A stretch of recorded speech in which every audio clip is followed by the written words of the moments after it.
Manipur oiragliba political crisis asina maram oiraga N Biren Singh na Sem Minister from Pangthokhre matung BJP gi MLA Singh gi marata ngasi fawba yasinaba amata purakpa ngamdana leibadagi Manipur da President run tamduna administration gi thabak thoram pumnama governor na paiba haurakibadagi ngasi khangawdana nungtil pung ahum taba matamda BJP MLA Singh Thambal Shanglen da closed door meeting ama pangthoktuna lengak amuk nongna semnaba khanakre ngasi gi meeting aduda saruk yakhiba hanage minister Yumnam Kemsa na Paumi Singh da fongdorakpa State Minister Hek Pangthokhre MLA Singh punna faminaduna wari sanabagi tanza fangdabana ngasi Thambal Shanglen da MLA Singh punna kauraga faminaraba matungda athuba matamda sarkar amung nauna semnaba khanaki hairi mahakna makhatana fongdokhibada haujiksu BJP gi MLA Singh punna leiri makoi masel marakta yanadaba karisu leite tongan kem tawbasu leite amade anoba political party amma semgani haina miyamna ngangmariba adusu mangdam mangratan magumbani haina fongdoklamki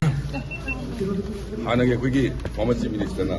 resign हेक तौगिबदगी अखोई MLA सिंसी अमुक्ता पुन्ना फमदि हानदी अखोई leader of the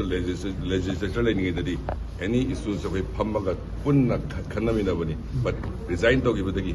अखोई लीडरशिप प्रेसिडेंट ओरे अदना अखोई मयामसे अमुक्ता पुन्ना कौरगा फमिननबा हाइबनी सो अथु मतम लेबानी अखोइसु खबर पाबदा ताय तो अदुमक्ति लेदेदा बीजेपी के एमएलए सिंह अमतुनि लेई हैबी आबो होजिसे लेय अदु हैबी तोंगान केम ताबिसिंग तोंगान केम ताबि आइसु खबर ताय साउंदी खंगदि अतोप रीजनल पार्टी में फॉर्म तोय वाडी म लाइ न मसिन कमाय कयाम चुम जालो अतोप रीजनल पार्टी में फॉर्म तो होइदुदी अदुदी ओइतोप याबो पोनतेदा कना अतो अखोइदि ताबदि दिक्तेदो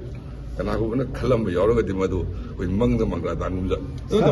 अनोबो लीडर म खनबसि सेंटर की रिस्पांसिबिलिटी थंबि अदुबो सि मतम यामना लौरिसि करी मरुंगी ने खुबि मतम याम लौरिसि मतम याम कना लौदि नत्रिदा तो सेंटर न मतम खर नाय को हारो को अदु बकरी होम ताहर बोलित्री सो कोइ पुन्न फमिनरनी पुन्न फमिनरकांदा कमाई तोसि केदोसि अदि सरकार अमा नौना कमाई सेमसि गेदु अबु वरि सानारनी पुन्न फमिनरसिदा कुकी के एमएलए गै लैदिबसिंदो यावबगी चांस लेबा हादि मोइना प्रेसिडेंट अदुगी इंस्ट्रक्शन अदुमक्ति हजि लैदिबो कनोगी सिचुएशन सिना लाक किसु यागिरोइदा अनोबो गवर्नमेंट लाबसिदा अनोबो लीडरशिप सिनबे याबिको थोपको लैगदर सन वसे कनोगी सेंटर की लीडरशिप सिना हायरस नो तो पार्टी की प्रेसिडेंट सेंटर द करो अप्रोच तो बुझी क्या मुकुइन संगीतगे